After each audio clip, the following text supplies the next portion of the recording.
Test, test. Just speak into it, yeah, just speak into it. Good evening. This meeting of the City of Socorro City Council is set to begin. Gentlemen, please remove your hats, and everyone please silence all electronic equipment. No disruptive behavior or outbursts will be tolerated, and violators are subject to ejection and possible prosecution. Buenas tardes. La Junta del Concilio de la Ciudad de Socorro está por empezar. Caballeros, favor de quitarse las cachuchas o sombreros y todos favor de poner en silencio todo equipo electrónico. No se va a tolerar ningún tipo de comportamiento perjudicial o revoltoso. A quien no siga estas reglas se le sacará y puede ser infraccionado. Muchas gracias.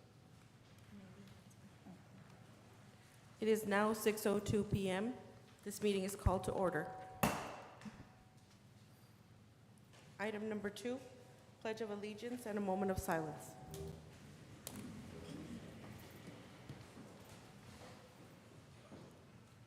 I pledge allegiance to the flag of the United States of America and to the republic for which it stands, one nation, under God, indivisible, with liberty and justice for all.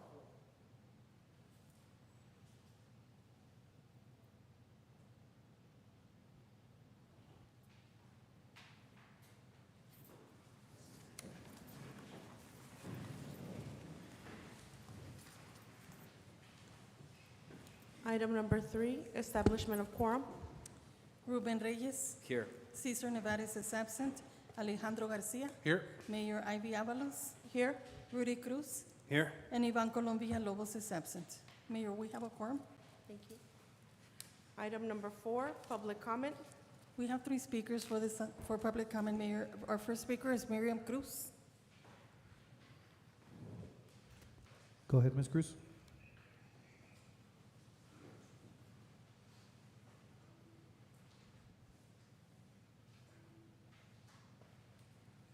Ms. Cruz? Yeah. Yeah, I was on mute, not for my doing. I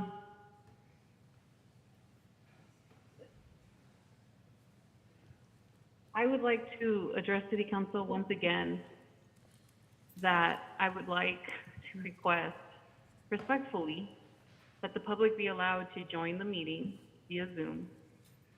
Because as much as you guys tell me that you can hear me, I look at the video and it seems like you can sometimes not hear me clearly, which defeats the purpose of me signing up for items and talking. On the video, you can hear me fine. I obviously can hear myself fine. And I don't understand what the issue would be with having the public on Zoom, as they can be obviously muted, removed by whoever's running the Zoom. So I am reiterating that request that I've done multiple times already. The county does it. You're able to call in a variety of manners. And with cases going up, I would prefer to not be in a small room with a lot of different people. So I would make that request. I also signed up to speak on 2 different items today, and excuse me, unfortunately for me, they're sort of at the end, and I would ask if a council member could make a motion to move those items up, and really any items up where people are signed up to speak, so that could be done, and I could go about my business as I have a work matter to get to. So I would appreciate that if that's possible. Thank you.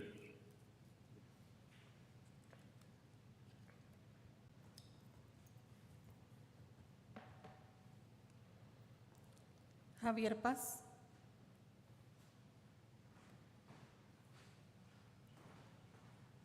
Mr. Paz, you have 3 minutes. Okay. Good evening, Mayor, Council, Administration, and the community.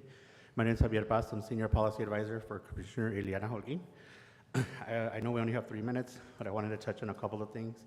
Our intern, Adriel, back here, is going to be discussing later on the agenda about 3 flood control projects that the county and Texas Water Board is going to work together on helping address some of the flood controls issues that we have in our area here, including the largest ever $34 million investment across Sparks. So that should be a really huge investment for our community. But the other two things that I wanted to talk about was, if you see the flyer, UMC is proposing a $345 million bond. So it's a very large bond. And recently in our Commissioner's Court, it was passed to move on to the public so that by September 12th, they can have the official vote for a certificate of obligation. For transparency purposes, Commissioner Holguin voted no because she believes that the vote should go to the public. It should be voter approval and not 5 people making a decision. So, but between now and September 12th, we are out now in this public phase. And so the UMC has agreed to go to 3 areas, 3 regional areas for Commissioner Precinct 3's areas. So one of them is the Mission Valley, which will be in Favens. That should cover the Mission Valley. There's going to be one above the freeway, and then one that already just passed in Isleta. And so these are 2 that are already on here, so if you can make it to that to ask your questions, that would be great. However, we are in works with Councilman Cruz to have one here specifically for Socorro. So by our next meeting, we should hopefully have another flyer for you, specifically for Socorro, because like the councilman says, Socorro needs to have its own. So hopefully we should have that by the next meeting to have those questions answered for or against the bond. Commissioner, again, she's not either for or against. She just wants it to go to the voters, make sure that the voters. And last part is just one more reminder on the trash collection. We only have 3 left. So in case you know, there's large disposals that you need to get rid of tires and things we could, there's one still in East Montana, September 10th. There's El Rocio across Horizon, August 27th. And then Faven still has 2 more, August 13th and 17th, that are still available free for the public. And that is, oh, and one last item, our legislative one, okay, I'll stop there. I'll announce that on the next meeting. Thank you. I'd like to make a motion to suspend the rules for public comment and allow Mr. Paz 3 more minutes, or 2 or 1. I'll probably just need maybe 1. Second.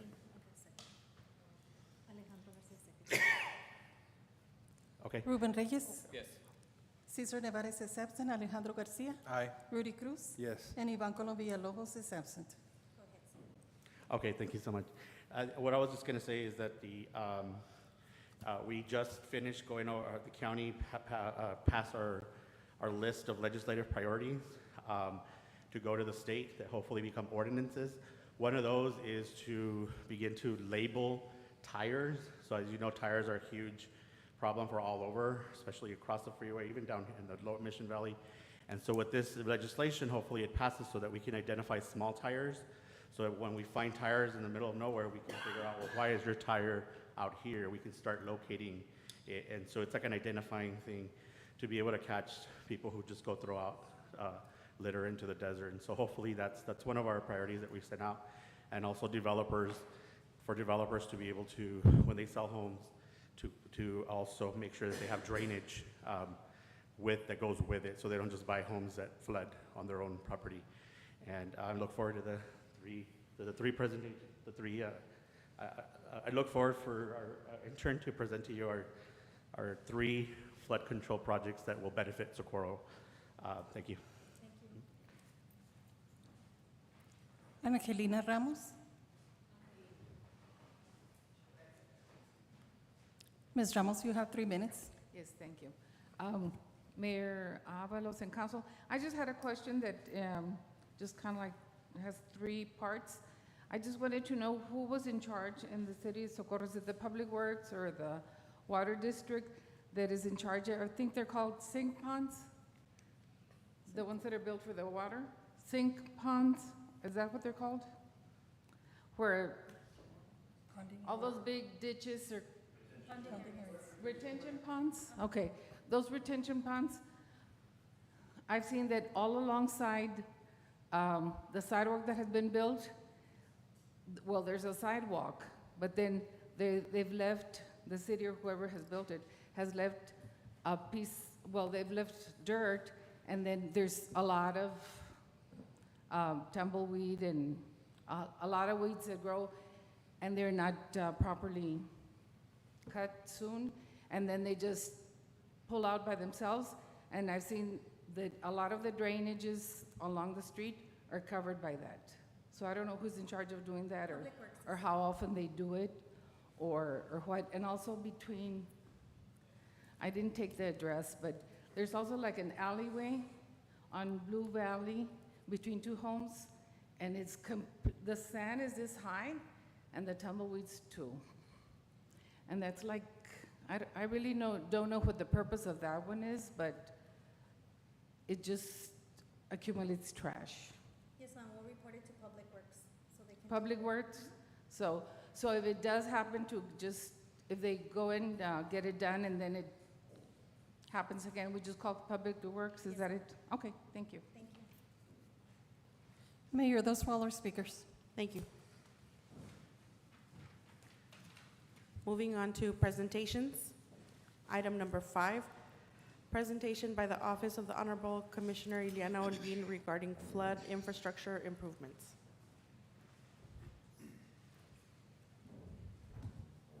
Good afternoon, Council, Mayor, and the community. For the record, my name is Adriel Bustillos. I am an intern at Commissioner Ileana Holguin's office. And also for the record, whatever you have on your backup, I will be handing you a new presentation. The backup does have a few mistakes, so let me hand these to you.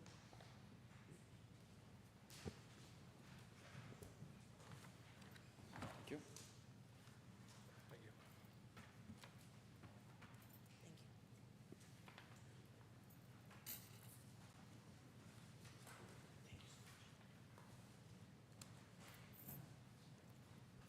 So as we move along, the purpose of this presentation and how it came to be was because I know Ms. Rodarte, the city manager, was discussing certain flood infrastructure within the city of Socorro and how the Sparks Arroyo was basically clogging the infrastructure down here in the valley.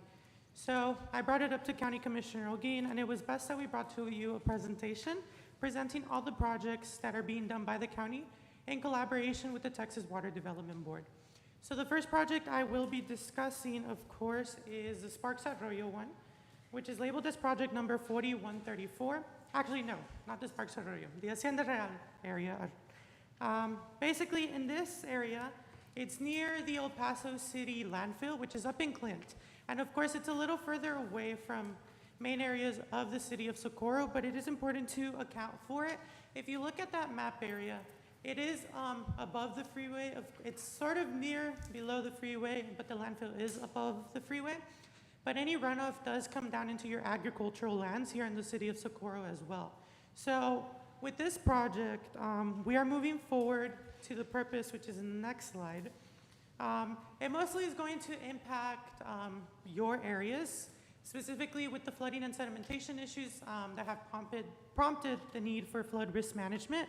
And that's why this project was requested by the county, because there is risk to the residents for flooding, and then there is risk to agricultural land, which ultimately is one of the, economic factors here in the city of Socorro.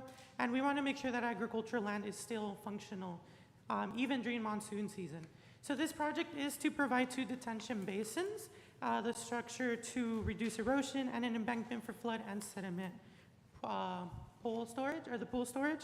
So it should include all that. In the next slide, I will go over the schedule. But just to give an overview on funding, the project has a funding of $3.21 million, of which $1,605,000 are being financed by the county with the Texas Water Development Board. And then, of course, they gave us the other half of $1,605,000 in grant money for planning, acquisition, design, and construction of the project. So this project had a closing date of June 10th of 2021, which just occurred last summer. They did just end the planning phase recently, and they will be entering the design phase next year in April. And then you should hopefully see construction in that area starting July 1st of 2023. And then, of course, 2 years from this month, you should have a construction completion up there, and that should mitigate any flooding within that area of Clint, but also the affecting areas in Socorro, specifically that of agricultural land. If we move to project number 4181, that one has to deal with the Sparks Arroyo. So if we move on to the next slide, I included the area specifically affected in Socorro, which is near the Rio Vista area. And if I'm not mistaken, that's the area of the pictures, correct? Yes. So that area, the deposit does come into that area from the Sparks Arroyo, which is coming, of course, from an upper valley into a lower valley area. In the next slide, I will go over the purpose, of course. So it's supposed to impact the watershed within your city, which will be impacting about 4,748 residents. And ultimately, these are the residents who live in special flood hazard areas. And of course, there's certain infrastructures within this special flood hazard area as well. So it's important that we take on this role as a county to prevent certain flooding hazards in that area. So flooding and sedimentation issues in the area did prompt the urgent need for flood risk management within the Sparks Arroyo. And they will provide detention basin and embankment. And just to clarify, the Sparks Arroyo is going to be lined basically from all the way up into Sparks, all the way down here to the city of Socorro. And if we move on to the next slide, which is a schedule, this is the biggest project that you want to look forward to specifically because it impacts Socorro the most. So of course, this funding is the largest funding that the Texas Water Development Board has ever committed to, with a funding of $34,530,000. That does sound like a lot because the Texas Water Development Board has never given such awards such like that, of which almost $21 million are being financed by the county, and almost $14 million are being given in grant money. And if we look at that schedule, I just want to make you know that it just recently closed on May 15th of this year, and they are about to end the planning phase in the coming month. So in about 2 to 3 weeks, there will be an end on that planning phase. The design phase will begin next year. And then of course, construction will begin in December of 2023, but it should take a whole year to finish the lining and construction of the Sparks Arroyo by 2024 of that same date in December. Now, I mentioned this one specifically because this one has the most impact to your community. Given that monsoon season is starting, give or take in 2 years, your monsoon season should not be nearly as bad as what you've been experiencing these past few years. If we move forward, there is one pending project, which is the El Paso Hills Detention Base, which is above the freeway as well, moving towards the Clint area. In that area, you'll see it right there. It's near the Sanelli Clint intersection, that road. But it's basically going to help with all of that area, specifically Stream 4 and building basins. And the reason we bring it up here is, in the next slide, the purpose basically. So we call it a pending project because it's not been approved by the Texas Water Development Board, and that's full transparency. We are pending their approval. They are up for a vote in September, but the County of El Paso is in high hopes that we will be approved for the $4.65 million in investment because we were working with their financing team. So most likely they will approve it since there was collaboration between us two. And of course, the project would benefit the areas of the El Paso County Water Improvement District and as well as the city of Socorro. The project will be repairing the existing basin embankment and construct a detention basin. So it will be repairing areas within the lower valley, but also fixing their upstream, their streams up there above the freeway.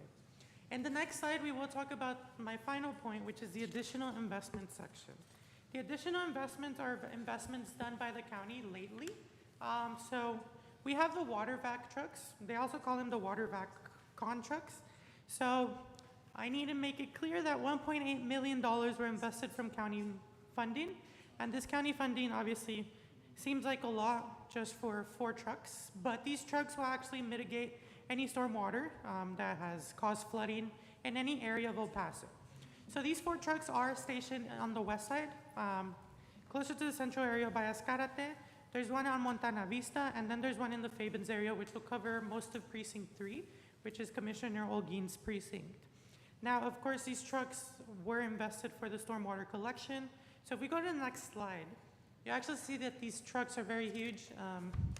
And basically, their purpose is to collect any stormwater. So of course, if there's flooding down here, they're going to collect all that water and hopefully reduce the risks that residents or agriculture or anyone who is in the city of Socorro may face.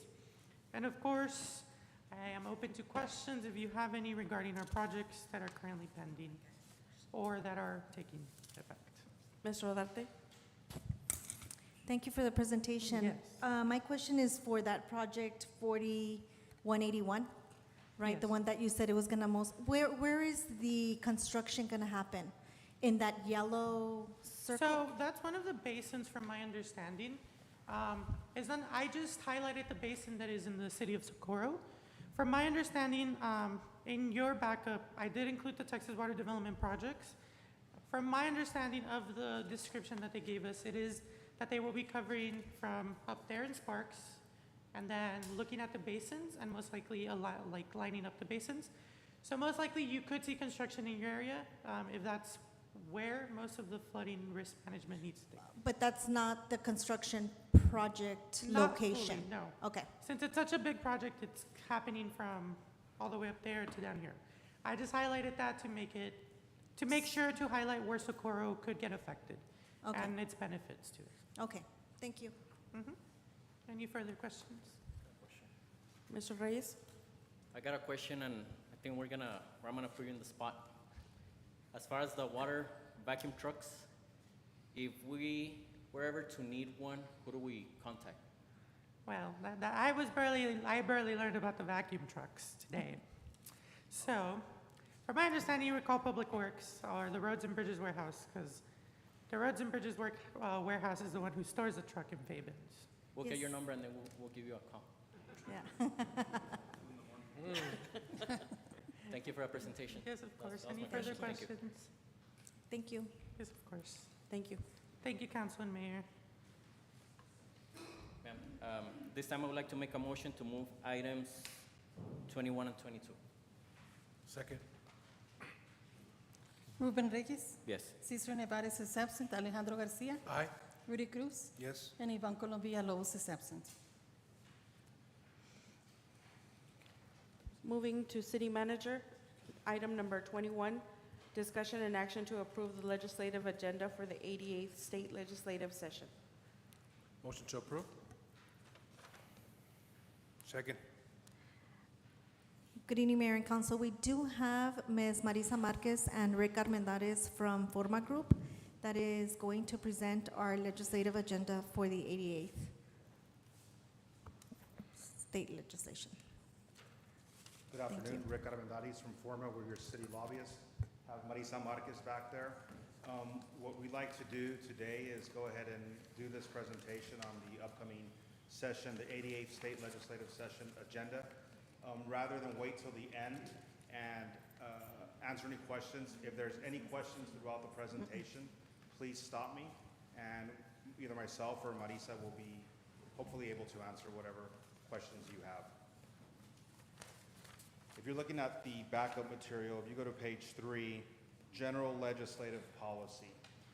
What we want to do here is give you an overview of the way we approach the legislative process and the legislative session. And it's really broken down into 3 main areas. The first is seeking to preserve the city's authority to govern, the city, its citizens, ordinances, mandates, that type of thing. The primary approach that we do this is through the introduction of legislation or amendments, otherwise known as bills. And throughout the session, we're also looking for opportunities to amend existing bills. There are thousands and thousands of bills filed every session. I believe last session there was close to 10,000 bills filed. So as you can imagine, not all of them make it through the process, but we're always looking for bills to protect or promote the city's interest. The second area that we're looking at throughout this legislative process is the support category. These are broader items, broader themes, concepts, ideas that the city has some sort of vested interest in to promote. And again, those could take a variety of forms, but ideally, they are, again, bills or amendments or other types of regs that are being passed or changed throughout session. And the last is just the opposite of that. They're items that the city will oppose that erode the city's ability to make ordinances, the city's abilities to pursue grants, that type of thing. So again, introduction, support items, oppose items. And we'll go through some of the support items later in this presentation. Next page, just to give you an idea of the, not necessarily political climate, but a session overview, some timelines and milestones of what's going to happen this year and the next coming year.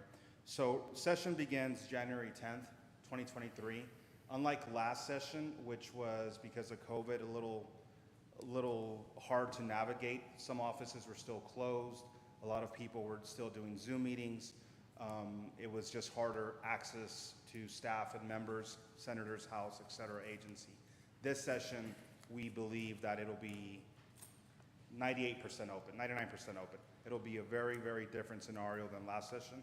So from our point of view, that makes us more effective. We're able to get more of the city's agendas promoted and more face-to-face meetings happening. This region did lose one House member, which was Representative Art Fierro. He serves until the end of the year. What happened was, and I know the city of Socorro is going through some of the same exercise here with redistricting.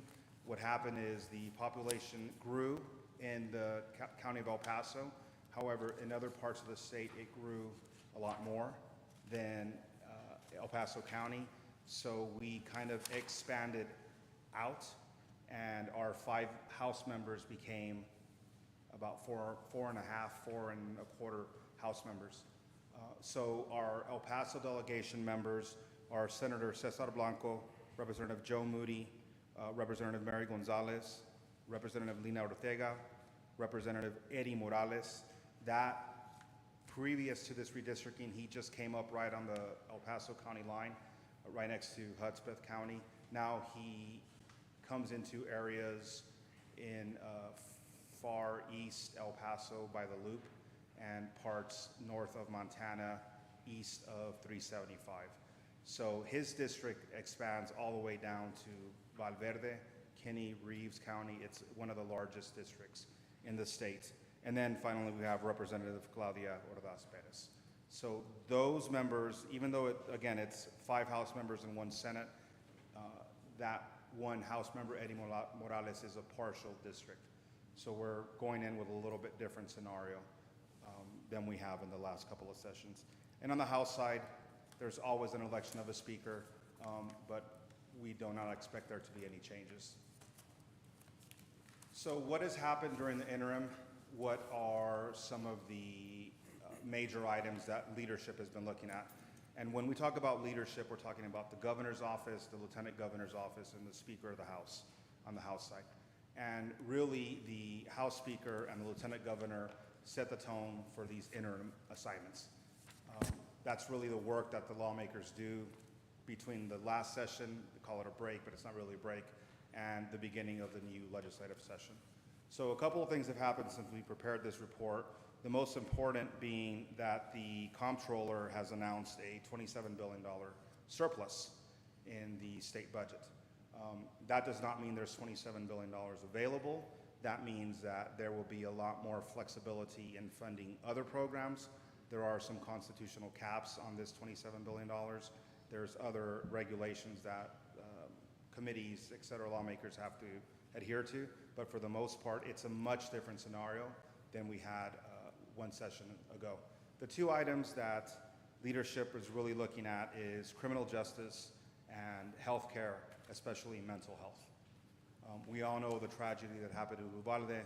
There's a lot of attention placed on that. There's a lot of attention placed on securing schools, mental health access, that type of thing. And then with criminal justice, the state leadership, again, is probably looking towards a lot of these border security types initiatives. Good or bad, personal feelings aside, that's just kind of the way it is. Other likely items, again, immigration, getting rid of Russian investments, eliminating tenure in state universities, daylight savings. I mean, it's a whole lot of different items that they're looking at, but if you think of criminal justice and healthcare and mental health care as the two major items, those are really what this session is going to be about and focused on.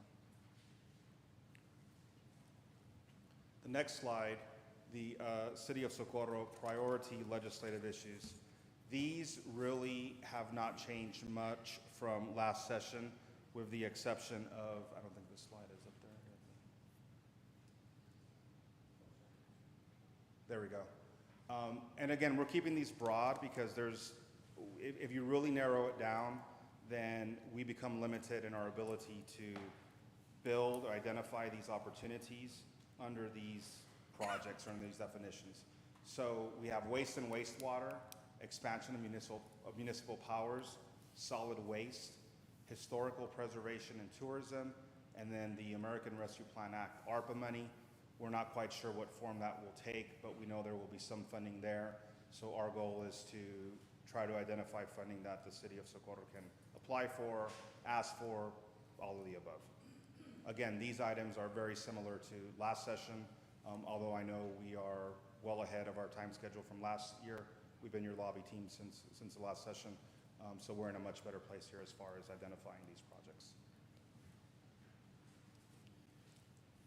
Support or oppose items. Again, as I mentioned in the beginning, these are items that we are looking at either supporting through a committee process, talking to the legislators to let them know that the City of Socorro supports the item, or on the flip side, opposes it. What I want to make a distinction here is the important difference between this category and the priority category is that on the priority, the city will work to try to introduce bills or legislation. On these items, it's a little bit hands-off approach. We're joining other cities, other entities that have similar goals in mind to support or oppose certain type of legislation. What are some of the support items? And again, these are broad by design to allow us in the city to be able to really capture these large definitions, these large bills that are going through the process. So let me just read them out here. We have property tax reform, military and veterans affairs, economic development, transportation, parks, environmental, higher ed, annexation, eminent domain, public health and safety. Those are all, I mean, those are very big topics. Those are the items that we're going to be looking at closely throughout session and see, is there anything there that the city should be opposing, should be supporting, or should be joining in on? These are the 10,000 bills that go through that we have to consistently monitor to make sure that nothing slips through and that the city's position is always protected or promoted. And then the final slide here, just some important dates. November 8th of this year, the general election is over, so we'll know exactly who is going back into office. There are still some offices statewide. I mean, there's a governor's race, there are senator's races, there are state rep races occurring all over the state. So the makeup of next session is not known. As you can imagine, that makes it difficult. If you're trying to talk to somebody and they might change out, they lose an election, you're not as effective. So we're watching this closely and really trying to get a better understanding of who's going to be there in November or in January of next year and who's not. November 14th, as you can see almost right after that November 8th date, is what they call pre-final bills. That's the first day that a legislator can file a bill.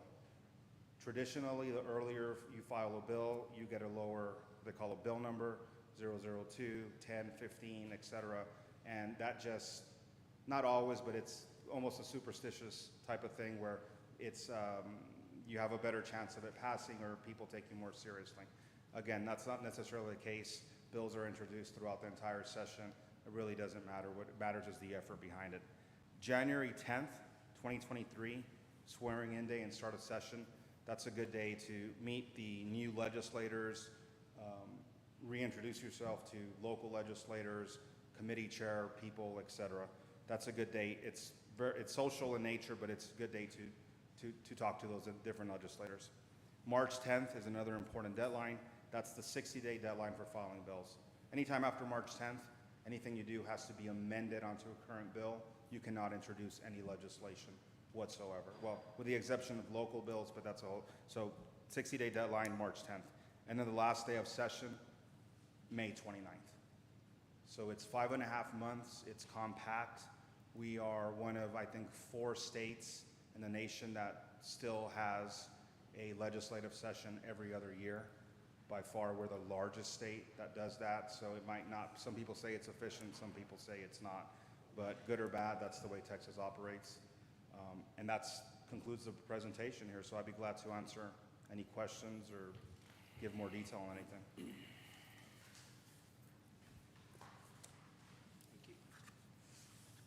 Thank you. Thank you, Mayor. Thank you.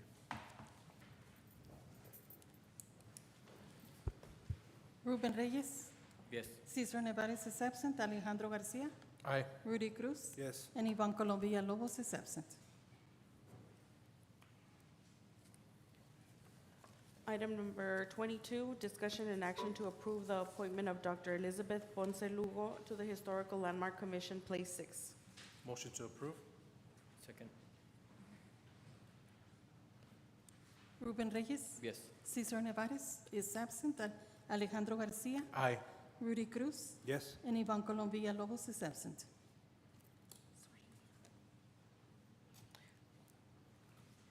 Yeah, you can swear her in, since you're on the same agenda.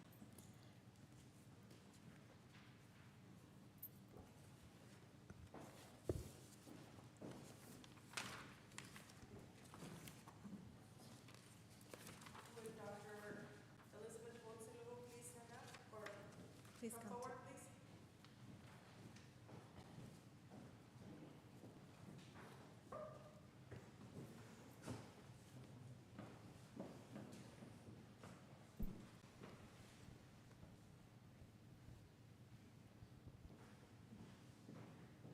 Please raise your right hand and repeat after me.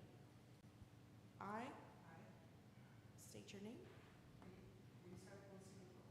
Do solemnly swear or affirm that I will faithfully execute the duties of the office of the Historical Landmark Commission of the City of Socorro, Texas,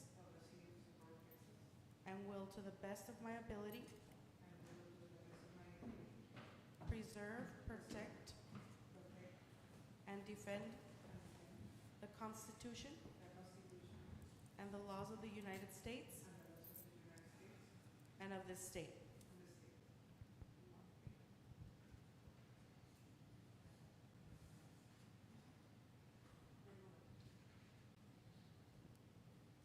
Please raise your right hand. I state your name.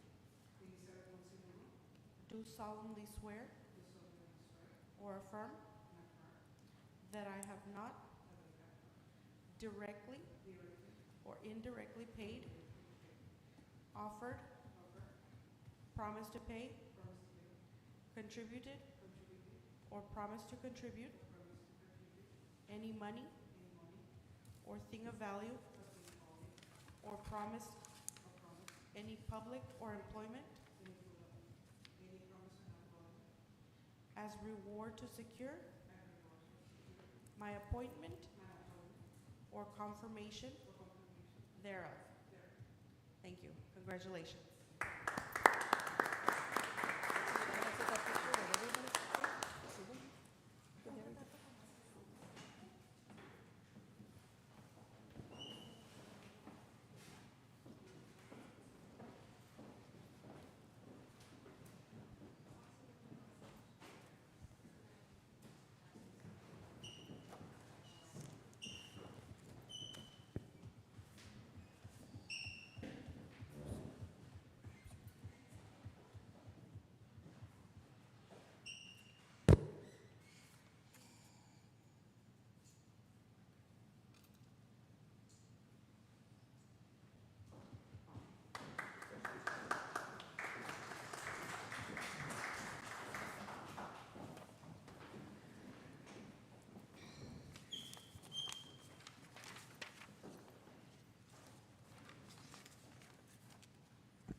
I'd like to make a motion with the exception of item 7.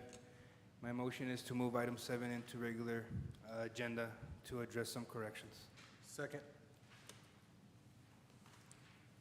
Ruben Reyes. Yes. Cesar Nevares is absent. Alejandro Garcia. Aye. Rudy Cruz. Yes? And Ivan Colombia Villalobos is absent.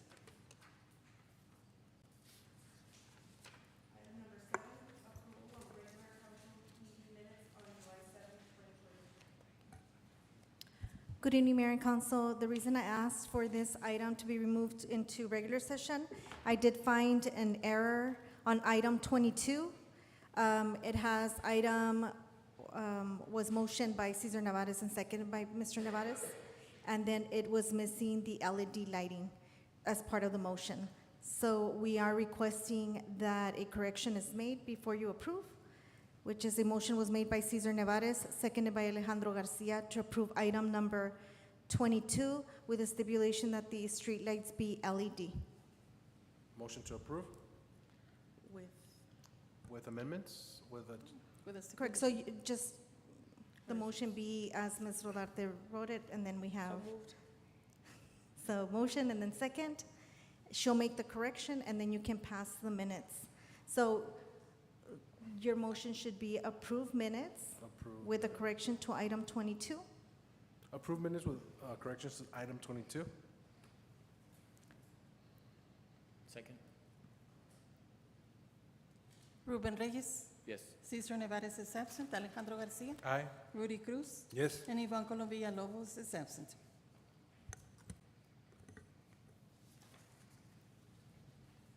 Moving on to regular agenda. Consent agenda. We already did you haven't consent appro- agenda. You haven't approved the consent agenda. So you moved did. to consent agenda, then the motion We was. did. You did? We did. Approved They consent already agenda. voted. Item number, Mayor, couldn't hear whether the original motion was for the entirety of the consent agenda with a change to number 7, or it was only for item 7? it was with the change, with the changes that Ms. Rodarte had specified. For the entirety of the consent agenda? Right, with on number 7. Right, I know you called number 7, but did the motion encompass the entirety of the consent agenda or only item 7? Only item 7.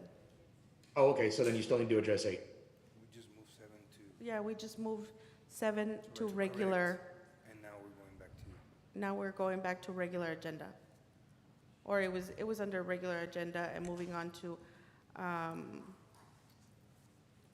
item number 9. Jim, so the motion was to approve consent agenda and move item number 7 to regular agenda. That was the motion, and that's what they voted on, right? So then after they voted yes to that, then they went on to item number 7. Got it. Okay, that's what I wanted to make sure happened. I must have missed part of that in the audio. Thank you. Thank you. Thank you. So is moving on to public hearing and ordinances. Item number 9, public hearing of an ordinance to allow the rezoning of 471 Huereque Drive, Lot 8, Block 2, Santa Martina Subdivision, City of Socorro, Texas, from R1 Single Family Residential to R2 Medium Density Residential to allow for 2 duplexes.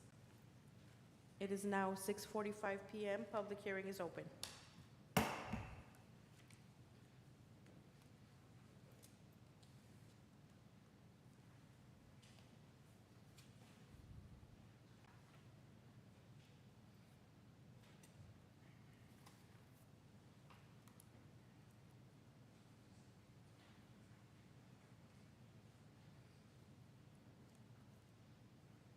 As there are no speakers, public hearing is now closed at 6:46 PM. Item number 10, second reading and adoption of an ordinance to allow the rezoning of 471 Huereque Drive, Lot 8, Block 2, Santa Martina Subdivision, City of Socorro, Texas, from R1 Single Family Residential to R2 Medium Density Residential to allow for 2 duplexes. Mayor and Council, good evening. Carlos Gainado with Planning and Zoning Department. Happy to be with you all this afternoon.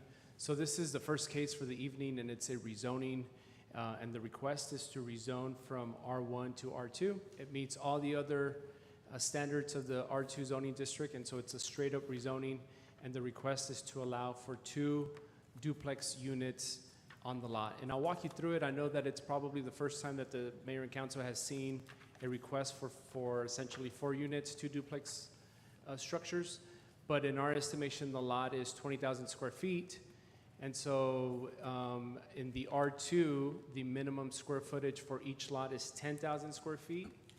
And so if you could imagine if you were just taking these lots by themselves, right, would you rezone R1 to R2, 10,000 square feet for duplex? And the answer has been in the past, yes. And so the only difference is now it's just one lot that is 20,000 square feet.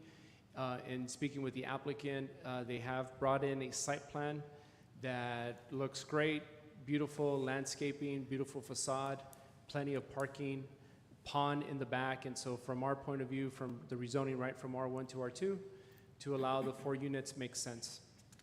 And so here is the background information. So again, the zoning district is R1, single family residential. As I mentioned, the proposed rezoning is R2, medium density residential. The lot is 20,500 square feet. The address is 471 Huereque, as was read in the record by Ms. Navarro. Future land use map, which is part of the city's comprehensive plan, has this as residential. Land use is currently vacant.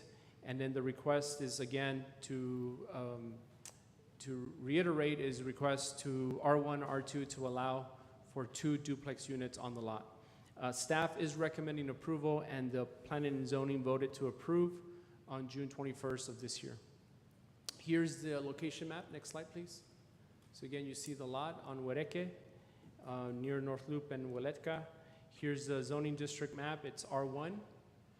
You do have some R2s. You have an R2 on the corner of North Loop. You have another large section. You can't see it on this map, but south of this is R2, and then there are another 1 or 2 scattered R2s within that subdivision. Here's the property picture. So it's currently vacant, as I mentioned.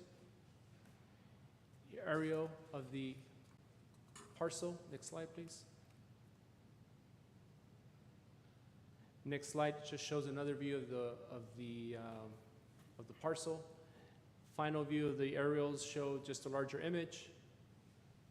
And then, as is required by state law, we did notify the residents within 200 feet of this property. We have received no responses, either in mail or phone calls or visits, and then there weren't any comments for the P&Z meeting. Here's the site plan. So again, just to, I know it might be a little bit hard to see, but I think it's a part of your backup. So again, beautiful facade, 2 structures, 2 units. If we were looking at this as 2 separate parcels of land, we would still recommend approval from R1 to R2 on a 10,000 square foot lot. This is 20,500 square feet, and again, plenty of parking, great landscaping, great ponding. I think it serves as a model. If anyone in the future wants to do this, we could sort of point to this property and say, hey, listen, if you want to do a quadruplex, which is what this is, you need to follow, again, great standards that include landscaping, parking, facade, and structures. And again, summary of the request is to approve the rezoning from R1 to R2. Staff is recommending approval, as is the Planning and Zoning Commission, and I'm happy to answer any questions. Mr. Garcia? Mr. Galina, this Yes, is the sir. one where the spacing is a little bigger than the actual contractor made it bigger than it's supposed to be? I don't know, Mr. Garcia, the lot I believe that the lot has always been 20,500 square feet. I'm saying the space between the houses. Oh, yes, that's exactly right. That's the one that's Yes, it, right? correct. At the planning and zoning? Yes. That we discussed that it's not, that's exactly right. It's not as close as. Correct. There is, I believe, is it 5 feet spaces between the structures? Yeah, so there's a 5 feet between structures. If, I guess you saw at the Planning Yes. and Zoning Commission, as you remember, the architect mentioned, in case one goes on fire, you don't, the other It does ones not are have safe. close. Correct. This is That's correct. That's a great Development. yeah, it's a great book to put that in there, and that's a great way of thinking for the homes that are Yes, put sir. together. Motion to approve? Second. Ruben Reyes. Yes. Cesar Nevares is absent. Alejandro Garcia. Aye. Rudy Cruz. Yes. And Ivan Colom Villalobos is absent. Item number 11, public hearing of an ordinance to allow the rezoning of Robert E. Nix Survey Number 302, Robert E. Nix Survey Number 303, Robert E. Nix Survey Number 304, City of Socorro, Texas, from unclassified to IC Mud Industrial Commercial Mixed-Use District. It is 6:52. Public hearing is open.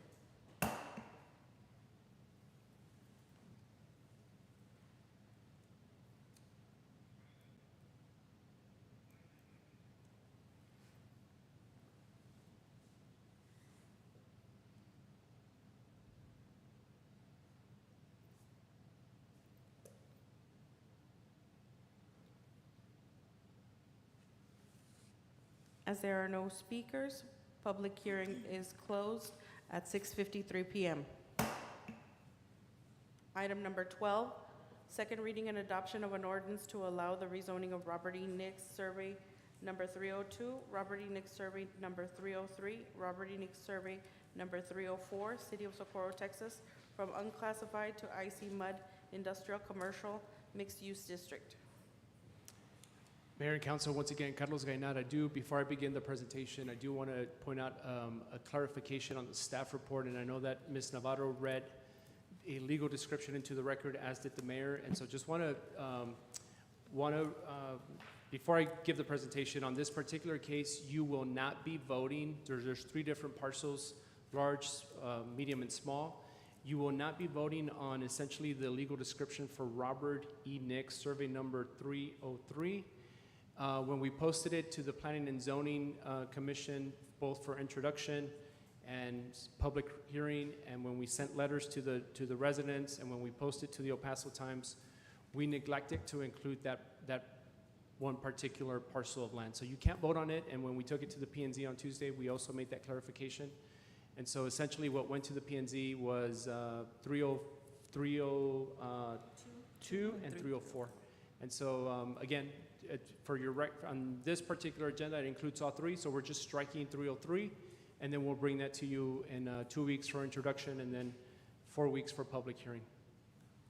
And with that, I'll start the background information on this rezoning. So this is a large parcel of land towards the northeast section of the city, right on the city limits. It is, the zoning is unclassified. And so as you all know, there are still many parcels of land, especially in that part of the city, that are unclassified. If you look at the zoning map, it's those parcels that are gray. And so when we look at these parcels, right, there's, because of the location, the most adequate land use or zoning would be manufacturing, logistics, warehousing, but because the city, or C1s or C2s, but because the city does no longer have the M1s or M2s, the next logical zoning district is the industrial commercial mixed-use district, which you have seen in the past. And so the applicant is requesting to take this 150 acres of land from unclassified to ICMUD. There's no address on this parcel of land. It is directly on Interstate 10. The future land use map from the city's comprehensive plan does have this as light industrial. So as I mentioned, in keeping with the comprehensive plan, and in keeping with the location of the parcel, and in keeping with other surrounding land uses, it makes sense to rezone this to, again, the type of use that the applicant is seeking. The land is vacant. Proposed use is warehousing / logistics. And again, the request is to approve the rezoning from unclassified to ICMUD. Both the staff and the P&Z are recommending approval.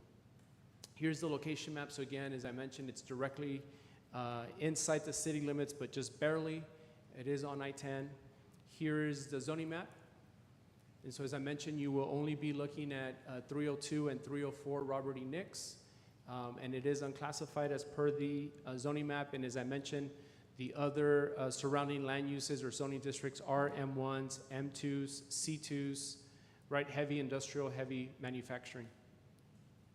Here are the property pictures, so all vacant.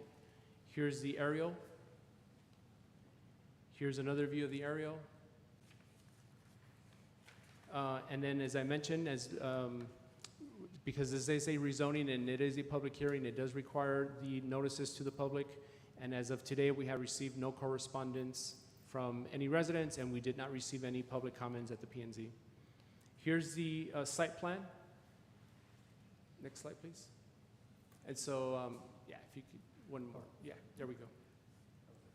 So if you look at the site plan, it does include 9 buildings. It includes the ponding areas. It includes several driveways. It includes new streets, and then it includes all the adequate parking lot or parking spaces that would be required for the structures and the square footage of the lots, the buildings. I just denoted the line in red that is on 303, and so that will come to you in a month. But essentially, everything else is part of the site plan, and when this is completed with the other rezoning, this is what the site plan that they are proposing to bring to the city. And again, just summary of the request, rezoning from unclassified to ICMUD. Staff and P&Z are recommending approval, and Mayor and Council are happy to answer any questions. Mr. Cruz? Mr. Gaynor, Yes, sir. so that small section in the corner, what's it's going to be utilized for? No, so Mr. Cruz, when the applicant came in 2 months ago, 2.5 months ago, they asked to rezone all 3 parcels. And so admittedly, our staff, myself included, made the mistake of not including that parcel as part of our public hearing. So when we're notifying the public that there's a piece of land that's going to be rezoned, we didn't notify the public of 303.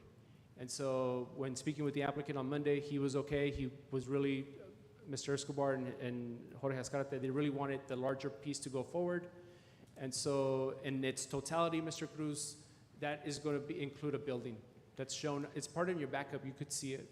Right, so the only thing that I don't want to vote on is something that by law we have to notify the public on, whether it's a small piece of land or not. Correct. They weren't notified because we made a mistake. Correct. At our level. Does that parcel there, is that part of the 185 acres sir. that it takes to create the actual site plan? No, sir. So remember, the site plan is also conceptual. It is finalized at the time that the applicant brings in the subdivision plat and the building for building permits. And so essentially what you are voting on is the rezoning from unclassified to ICMUD. And to your point, as I mentioned earlier, when the mayor or whoever makes the motion, you will only be making the motion for Robert E. Nix 302 and 304. Yes, sir. So that's what the motion should state? Right. Would you like to make a motion? Yeah, I'd like to make a motion to approve. Let me bring it up here. The rezoning. Yeah, the rezoning for sections 302 and 304. Second. That's right.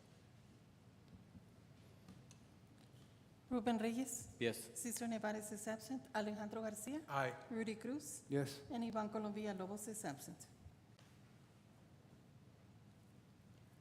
Item number 13, public hearing of an ordinance to amend Chapter 46 zoning, Article 4, District Regulations, Division 4, Medium Density Residential District, Section 46-260, permitted uses when required of the City of Socorro Municipal Code. Mayor and Council, I'm sorry, Mr. Escobar has requested if you can reopen item number 12 again. He just had a public comment that he wanted to make. So you'd have to, We just suspend the rules, right? To reopen public comment? Yes. Motion to suspend the rules to reopen public comment for 11 and 12? For 12. For 11, I'm sorry. Do we have a second? Second. Ruben Reyes. Yes. Cesar Nevares is absent. Alejandro Garcia. Aye. Rudy Cruz. Yes. And Ivan Colombia Lobos is absent. Well, thank you very much. I just want to make a comment because I hope it goes on the record or people understand what you just voted on. There is a company already willing to come into Socorro. They're going to build about 2 million square feet of logistics in that property.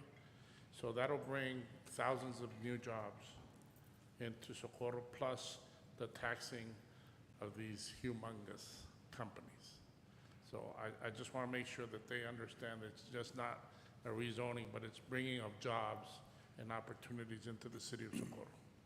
Also, if I'm not mistaken, they're bringing sewer system as well, right? Well, To the area. Yes, sir. We've been working with the Lower Valley Water District And we're giving them a place to put the lift station, as well as connecting the subdivisions that are existing there through our property.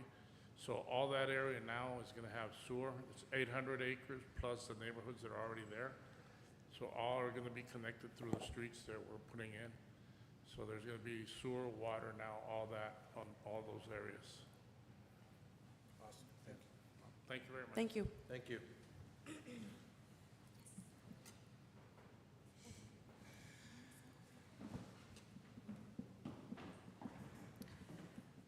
Item number 13, public hearing of an ordinance to amend Chapter 46 zoning, Article 4, District Regulations, Division 4, Medium Density Residential District, Section 46-260, permitted uses when required of the City of Socorro Municipal Code. It is 7:03 PM. Public hearing is open.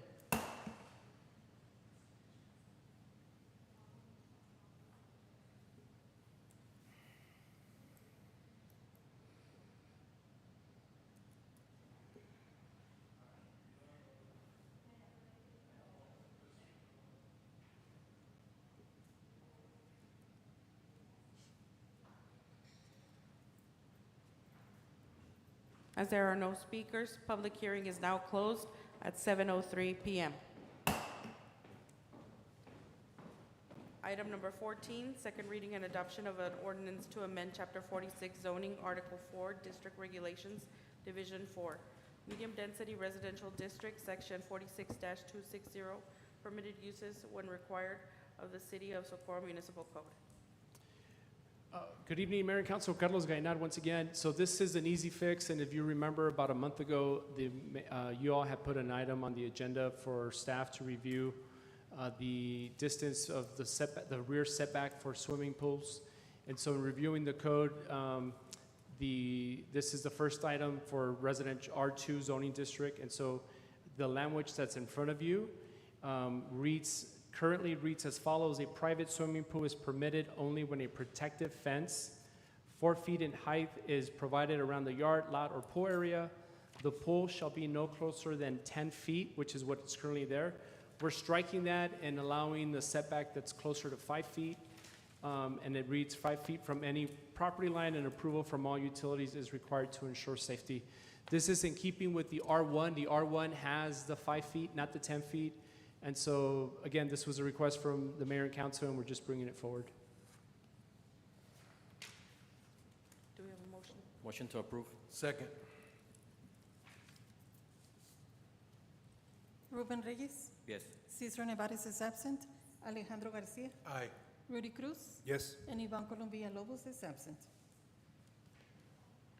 Item 15, public hearing of an ordinance to amend Chapter 46 zoning, Article 4, District Regulations, Division 5, High Density Residential District, Section 46-291, permitted uses when required of the City of Socorro Municipal Code. It is now 7:05 PM. Public hearing is open.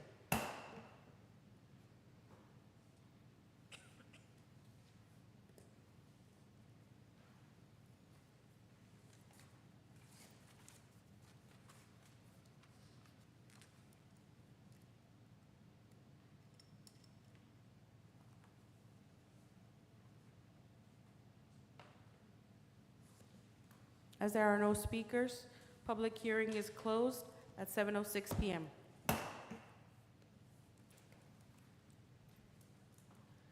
Item number 16, second reading and adoption of an ordinance to amend Chapter 46 zoning, Article 4, District Regulations, Division 5, High Density Residential District, Section 46-291, permitted uses when required of the City of Socorro Municipal Code.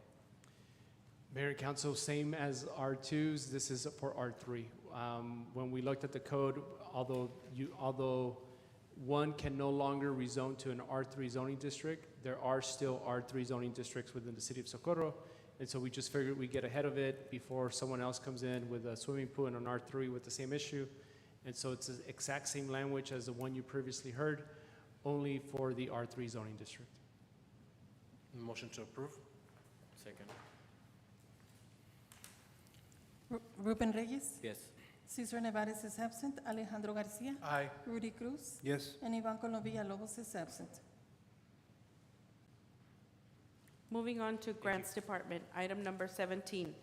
Discussion and action to enter into a contract with the Texas Historical Commission for the recently awarded fiscal year 2022 Certified Local Government Grant number TX 22-004. Motion to approve. Second. Good afternoon, Mayor and Council. Alejandra Valadez, City Development Director. We did receive a grant award from the Texas Historical Commission. We received a $30,000 grant award for the Rio Vista Rehabilitation Project. In order to accept that award, we have to enter into the grant contract that is included in your backup. We have received this same grant from the Texas Historical Commission on a yearly basis for the past 3 years. So this is a contract that we are familiar with and we feel confident we can meet.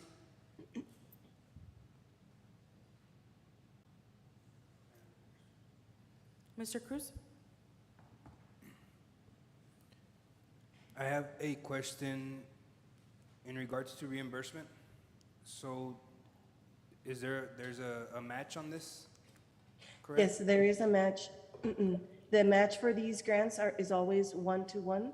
So we will be receiving a $30,000 grant award and the city will be matching $30,000 as well.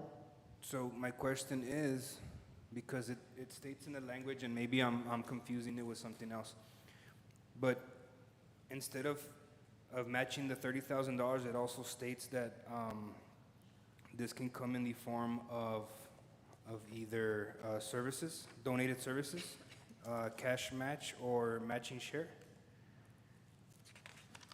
That's correct. However, the project total is way beyond the $60,000 project total. And so we will already be spending the cash match on that architectural services contract. Anyways, this $30,000 grant award will offset the total cost. Okay. And it is a reimbursement process. Any other questions? Ruben Reyes. Yes. Cesar Nevares is absent. Alejandro Garcia. Aye. Rudy Cruz. Yes. And Ivan Colo Villalobos is absent.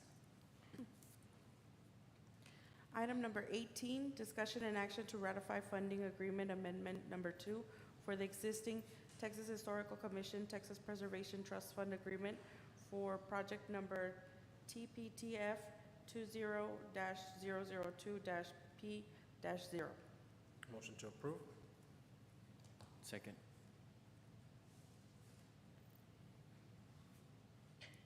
Good afternoon, Mayor and Council. Alejandra Valadez. We are requesting your approval to ratify amendment number 2 under the existing agreement with the Texas Historical Commission for the Texas Preservation Trust Fund agreement that we had already entered into. This amendment number 2 will extend the deadline to submit all of our work deliverables for this grant, which are plans and specifications, to the Texas Historical Commission, as well as our reimbursement request through August 31st, 2022. And it's just that little bit of extra time that we need to tie up loose ends on those work deliverables in order to submit everything that we need to submit for this grant.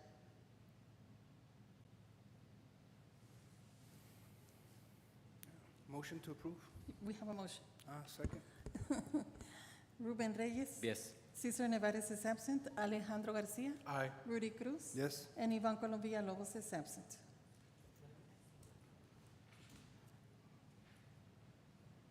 Moving on to planning and zoning, item number 19, discussion and action to approve resolution 708, a preliminary and final plat for Campusano subdivision, being Olive Tract 4C1F, Block 3, Socorro Grant, Socorro, Texas, and approving the following variances for Lot 1.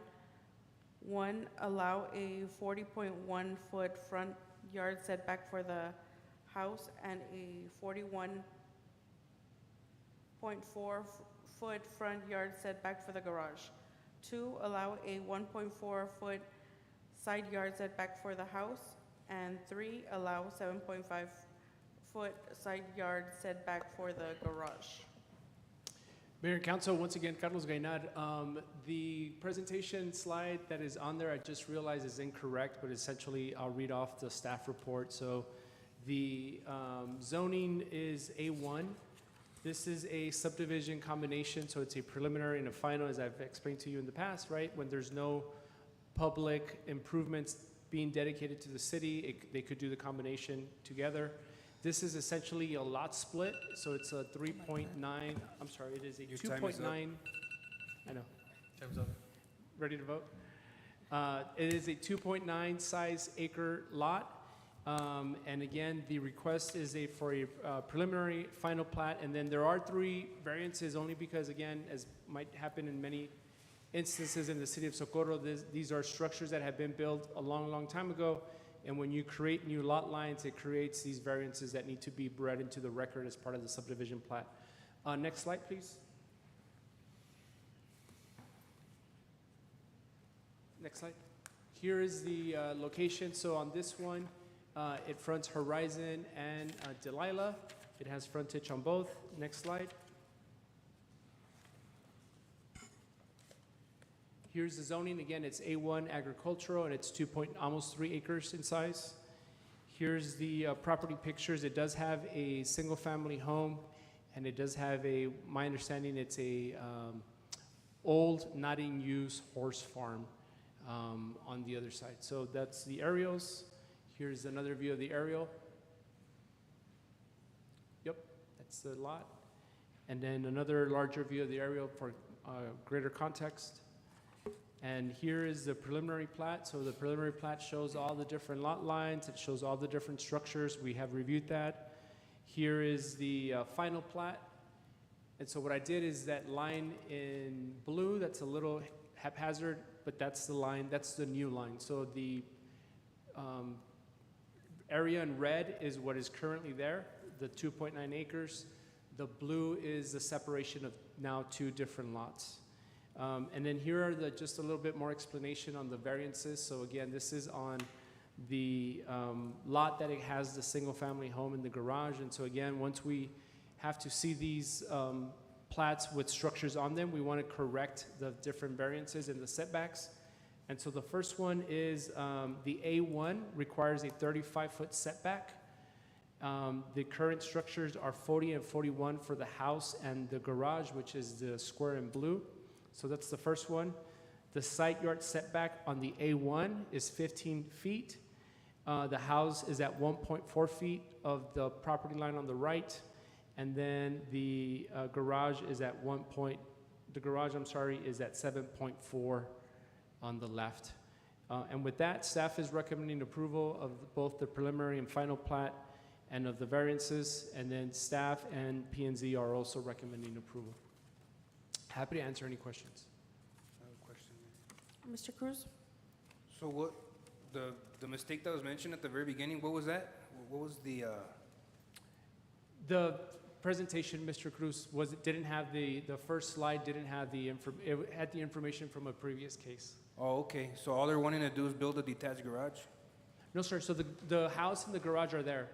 Oh, they're there already? Yeah, they're there already. That's why we do the variances. We can't have them move it, right? Or move the house. So as part of the legal way to correct this, have you vote on it. It goes on the plat. It's corrected. 5 years later, 10 years later, it's written that this city council approved the variances. So they're just splitting the lot then, and that's the cleanest way it could have gotten split? 100% correct, sir. Motion to approve? Second. Ruben Reyes. Yes. Cesar Nevares is absent. Alejandro Garcia. Aye. Rudy Cruz. Yes. And Ivan Colom Villalobos is absent. Item number 20, discussion and action to approve amendments to the City of Socorro's Neighborhood Traffic Management Program. Mayor and Council, final item for planning and zoning. This is also an item that you had asked us to review about 6 weeks ago, and so we're bringing this forward. As you know, the City of Socorro currently does have a neighborhood transportation management plan in which residents can ask for speed bumps, stop signs, anything that will mitigate traffic concerns. And so what the mayor and council had asked us to look at are the criteria that we utilize to qualify projects. And so there are currently 8 different criteria. They're all part of your backup, but we are only suggesting or recommending that we make amendments to 3 of them, which really are the 3 that deal with the sort of the numbers, right, that we look at. And so the first one, which is item number 3, the way that it currently reads is there must be no more than 1 moving lane of traffic. We're suggesting that maybe we increase that to 2 lanes to just increase the capacity of the roadway. You might still have some residential areas where there's 2 lanes instead of 1, and so we're just moving that from 1 to 2. That's the first change. On the second one, the way that it currently reads is that traffic volumes must be more than 500 vehicles per day. I can tell you that that's going to be almost impossible to meet, right? There's no residential street in the city of Socorro that has that many cars given our density. And so we're just decreasing that by half, saying 250. It's still not too large, but it's still not too small, where there's still some way for us to broaden the number of neighborhoods that might qualify. And then the final one deals with the way the application is processed. So the way that it reads currently is the application for traffic calming must be completed by a total of 10 residents. I think that section is okay. Or if there are less than 10 residents, the way that it currently reads, you need to have 2/3, or essentially 6. And we're just sort of making it a little bit easier and saying half. And so we're going from 6 to 5. So if there's less than 10, half of the residents within that block need to be able to sign off on the petition. And those are the 3 changes that we are recommending. Again, I think that the council's intent is to increase the number of applications that come through, and then maybe also increase the number of projects that we do. I think this is a really good happy medium that is not too large and not too small, that again might qualify a little bit more of these projects. And with that, I'm happy to answer any questions, Mayor. Motion to approve. Oh, Ms. Rodarte? Mayor, and I just wanted to add that if the item passes, then anyone requesting should have to complete a new application with these new services. Because it's like with any ordinance, if getting they change, grandfathered in then from we up- start from that point on. Mhm. okay, so this would So we can start reevaluate. July 22nd, tomorrow. Yes. So anyone that's interested, let's give them the form. Because the neighborhood traffic management plan still exists. We're just making these recommendations, these changes. So we will make the changes, update them into our website, but people have to apply. Right. So, I have a question, Mayor. Mr. Cruz? So it talks about the number 10. You can have a household of 5 and they can all sign it, and there's half of it already. You go to my neighbor and he can sign. It doesn't state Addresses, that's right. addresses, it states residents. So there's 5 people who reside in one address. They won't have to battle there. I think 100% correct, Mr. Cruz. I think the intent of the plan, it's a great catch on your end. I think the intent of the plan is to get 10 different separate Addresses. So it doesn't addresses. state that there. So I don't know if this is an item that you want to bring back or think- revise. Maybe this is a Revise now. question for Mr. Martinez, but I think it could be a floor amendment. So, I'd like to amend my motion. Motion to approve with amendment of asking for 10 addresses, not Yes. 10 residents, Correct. Or half of the residents, or half And of the residents. resident addresses. Resident addresses. Yes, that's right. Great catch. I got like 10 in my house. That's when you know. So our application will go through every time. Do we have a, and we have a speaker for this item, Miriam Cruz. Thank you, Ms. Navarro. I was getting nervous. I thought you guys had forgotten about me. I wanted to mention a couple of things. On number 4, seems that number. Hello? Yes. Yes, ma'am. Go ahead, Ms. Cruz. I was hearing some feedback. My understanding is that you want to protect people from not the quantity of drivers, but the lack of quality drivers that pass by a certain road. I'm sorry, did we just lose quorum? I'm trying to make a comment here. I would like to reclaim my time because Mr. Reyes stepped out.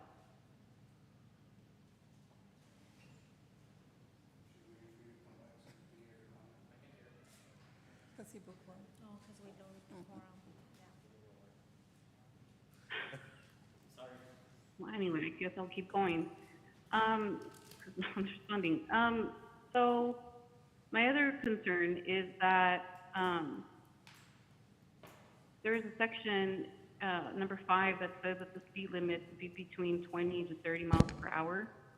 And I think it's important, I think it would be worthwhile including 35 miles per hour. There's so many sections in Socorro and really in the county that have variety of speed Ms. Cruz, limita- your time speed is limits. up. And so I would say that that would need to be changed as well.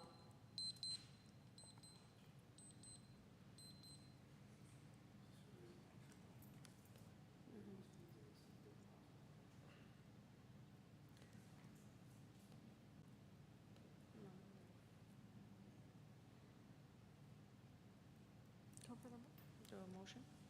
There's a motion, right? There's a motion? Yes, Ruben Reyes, Yes. Cesar Nevares is absent, Alejandro Garcia, Aye. Rudy Cruz, Yes. and Ivan Colombia Lobos is absent. Thank you, Mayor and Council. Thank you.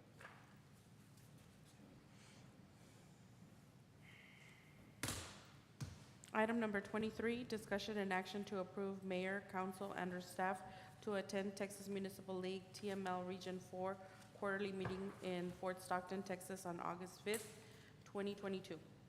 Motion to approve? Second. Ruben Reyes, Yes. Cesar Nevares is absent, Alejandro Garcia, Aye. Rudy Cruz, Yes. and Ivan Colombia Lobos is absent. Item number 24. Do we have a motion on this item? It's an update. Oh, it's an update. Update from staff regarding incentivizing board and commission members. Ms. Rodarte? Mayor, we did receive a request from Ms. Colombia Lobos if we can postpone this item for the next meeting due to medical reasons. Motion to postpone item. We don't 20 need a motion, Mr. Oh, sorry. Reyes. It's just an update. Okay. Okay, so you don't have to postpone. Do we have to go to executive? Yes, please. Motion to go to executive? Second. Ruben Reyes, Yes. Cesar Nevares is absent, Alejandro Garcia, Aye. Rudy Cruz, Yes. and Ivan Colombia Lobos is absent.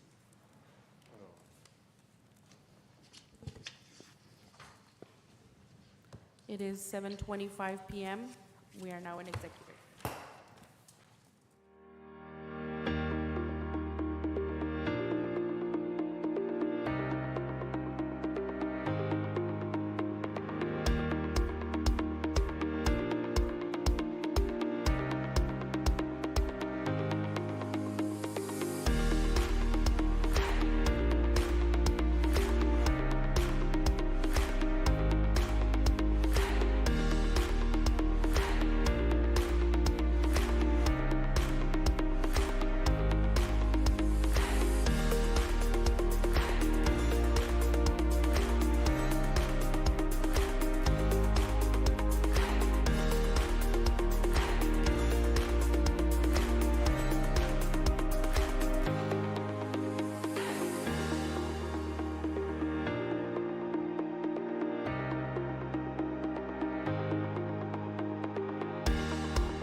This meeting is called to order. We are now in regular session. It is 7:36 PM.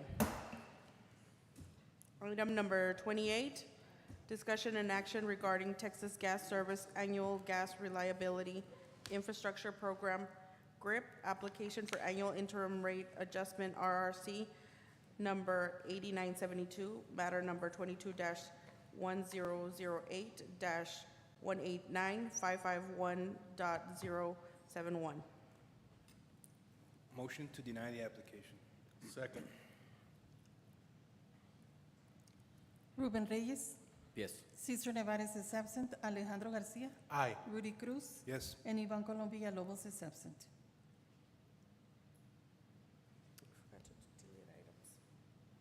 Motion to delete 25, 26, and 27. Second. Ruben Reyes, Yes. Cesar Nevares is absent. Alejandro Garcia, Aye. Rudy Cruz, Yes. and Ivan Colom Villalobos is absent. Motion to adjourn. Second. Ruben Reyes, Yes. Cesar Nevares is absent. Alejandro Garcia, Aye. Rudy Cruz, Yes. and Ivan Colom Villalobos is absent.